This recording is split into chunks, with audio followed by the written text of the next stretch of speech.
সভাপতি, জাতীয় কবিতা পরিষদের সম্মানিত সভাপতি, সম্মানিত সাধারণ সম্পাদক, মঞ্চের বরিষ্ঠ দুইজন খ্যাতিমান কবি এবং সম্মানিত কবি বন্ধুরা, আজকে অত্যন্ত গুরুত্বপূর্ণ একটি বিষয়ের উপরে আলোচনা হয়েছে। আমি খুব ছোট্ট একটা কবিতা বলবো, যে এই বিষয়ের উপরে দুইটা কথা আমি বলে আমার কবিতাটা খুবই ছোট, নাগরিকদের মধ্যে একটা লম্বা কবিতা বলবো। বিষয়টা হলো জুলাই জাগরণ এবং ঐক্যের কবিতা। অত্যন্ত দুর্ভাগ্যজনক হলেও সত্য যে মাত্র 1 বছর আমরা জুলাই অভ্যুত্থানের সময় পার করছি, কিন্তু ইতিমধ্যেই কিন্তু ঐক্য ভেতরে ব্যাপক ফাটল ধরা দিয়েছে।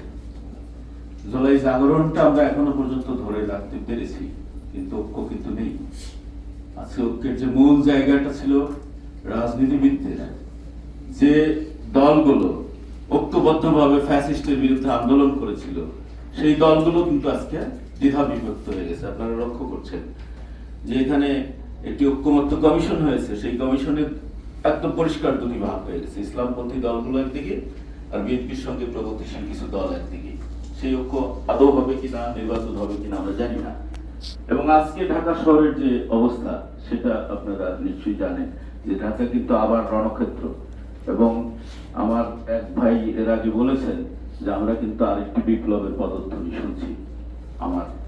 তাই এই মুহূর্তে আমাদের যে দায়িত্ব কবি হিসেবে, লেখক হিসেবে, জুলাইয়ের এই ঐক্যকে আমাদের ধরে রাখতে হবে। সেজন্যই আমি মনে করি আজকের এই আলোচনাটা অত্যন্ত অত্যন্ত কাঙ্ক্ষিত, অত্যন্ত যৌক্তিক, এবং আমরা সেই ঐক্য ধরে রাখবো এবং আমরা রাজপথে নামবো, এটাই হোক আমাদের প্রত্যাশা। আমি আমার কবিতাটা পড়ছি। কবিতাটি শহীদ আবু সাইদকে নিয়ে লেখা কবিতা। এটা আসলে গত 16 তারিখেই আমি লিখেছি, আসলে এখনো খসড়া। আবু সাইদকে নিয়ে, আবু সাইদের প্রথম মৃত্যুবার্ষিকীতে 16 তারিখে লেখা কবিতা। শিরোনাম শহীদ আবু সাইদ। সে ছিল না শুধু একজন মানুষ, ছিল এক জীবন দৃষ্টান্ত, যার রক্ত মিশে আছে মাটির গভীরে, একটি স্বাধীন স্বপ্নের শেকড়ে।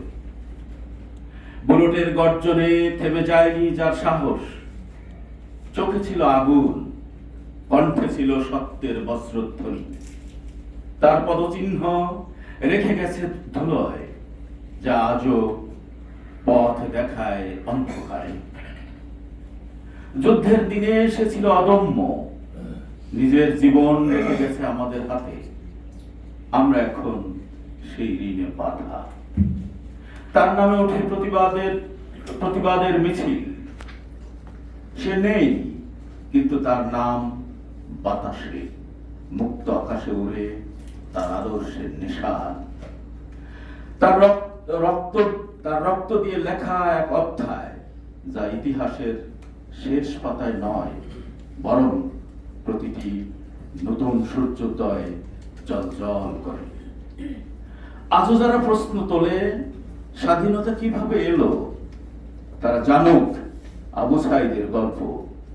একজন মানুষ কিভাবে জাতির আত্মা হয়ে ওঠে, আর কিভাবে মৃত্যু থেকেও জন্ম নেয় এক অনন্ত জীবন। ধন্যবাদ।